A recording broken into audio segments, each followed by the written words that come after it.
extrémisme. Alors j'attends de voir ce que LFI dira du livre Péché et guérison, dont on a beaucoup parlé tout à l'heure dans Punchline. Et en tout cas, ce qu'on a retrouvé, c'est cet enregistrement de Danielle Obono, députée LFI de Paris, lors de la dernière fête de l'UMA, c'était en septembre dernier, où elle regrettait que LFI, c'était quand même très très blanc dans son casting. Un des problèmes de la fête de l'UMA, c'est que ça a été longtemps, en fait, c'est toujours encore aujourd'hui, la fête de la gauche blanche, en fait. Quand tu regardes, même encore aujourd'hui, là, il y avait l'Agora des forces de gauche, il y avait une meuf, bon, voilà, c'est un peu toujours la même. Alors, il aurait pu y avoir Mathilde Panot pour faire deux, mais en vrai, et que des blancs, quoi. Et en fait, mais ça me fait honte, je parle de la fête de l'UMA, mais j'aurais pu parler des amphis, de la France Insoumise, et où ça me fait honte, en fait. Ça me fait honte que, du coup, parce que ce qu'on renvoie de la gauche, c'est ça, et c'est ça que voient des millions de gens. Réaction ce matin sur Europe 1 de Jean-Philippe Tanguy. La haine de la France sous toutes ses formes, et il y a cette ironie parce qu'on pourrait rire de voir que les insoumis vont se dévorer entre eux. Cette haine, que ce soit Mme Hassan, que ce soit Mme Obono.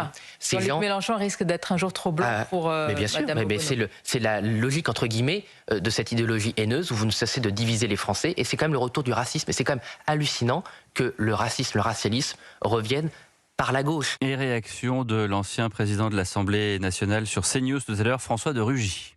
Moi, je pense qu'il y a plusieurs choses. Il y a à la fois, spontanément, des leaders de la France insoumise jouent cette fibre qui est pour moi une forme de racisme, parce qu'on dit le racialisme, alors on essaye de trouver des mots détournés, mais en fait c'est du racisme, sauf qu'on n'est pas habitué à ce que ça vienne de personnes, de couleur, qui se disent de gauche, donc antiracistes. Pour eux c'est automatique, quand on est de gauche qu'on est antiraciste, la preuve que non.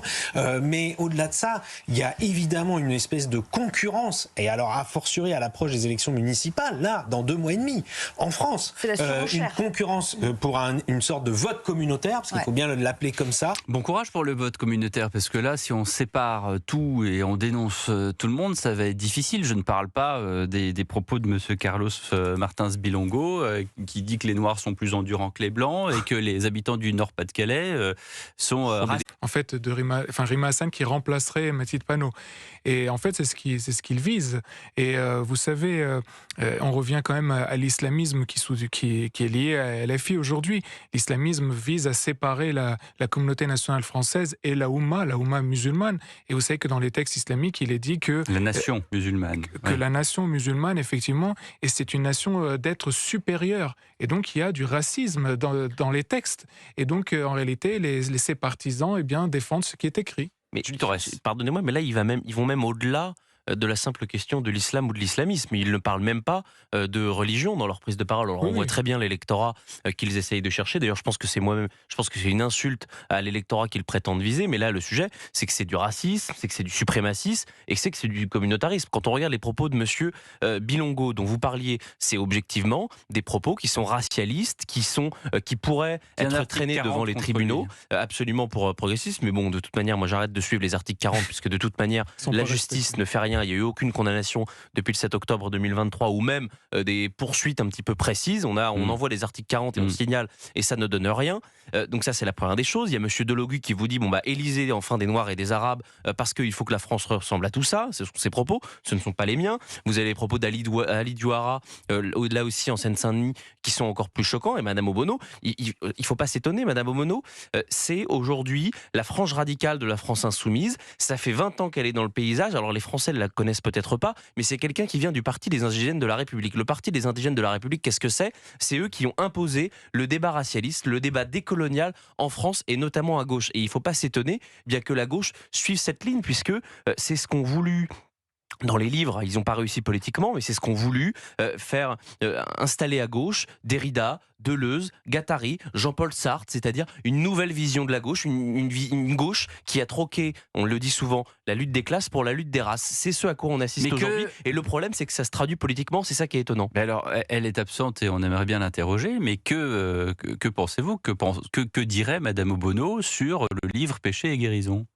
Sans doute, elle le défendrait. Vous savez, la France insoumise... Donc elle défendrait une incitation à la haine Mais À faire mourir des juifs, des chrétiens, des catholiques, ils invitent tout ce qui n'est pas musulman, des homosexuels, les brûler vifs, comme le dit ce livre. Ils invitent à leurs universités d'été, à la fête de l'UMA, donc la fête de l'UMA qui est considérée par Anna Mamono comme trop blanche, quelqu'un comme Médine qui appelait dans ses textes à égorger les infidèles.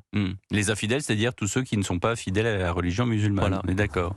Michel Fayad. Oui, je voulais dire qu'en fait, dans un livre, celui de Lina Murneme, Fatwa et caricature, il était dit qu'il y avait un autre livre qui était en libre vente, c'était La voix du musulman. Et en fait, ça a été écrit par Abou Bakr El-Jazairi. Et j'ai regardé sur le site de la FNAC, il est toujours en vente.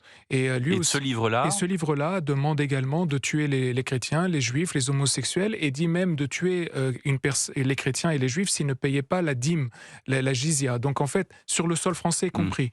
Donc imaginez-vous l'appel. En réalité, ce livre va encore plus loin que celui qui a été dénoncé. Donc il faut que vous regardiez La voix du musulman d'Abou Bakr El-Jazairi en libre vente, y compris sur le site de la FNAC, et qui va encore plus loin. Eh ben, on va en parler, Michel Fayad, de ce livre, et on va regarder et on va essayer de voir les extraits de ce que dit ce livre. Merci beaucoup à vous, merci Jules Torres, merci Michel Fayad.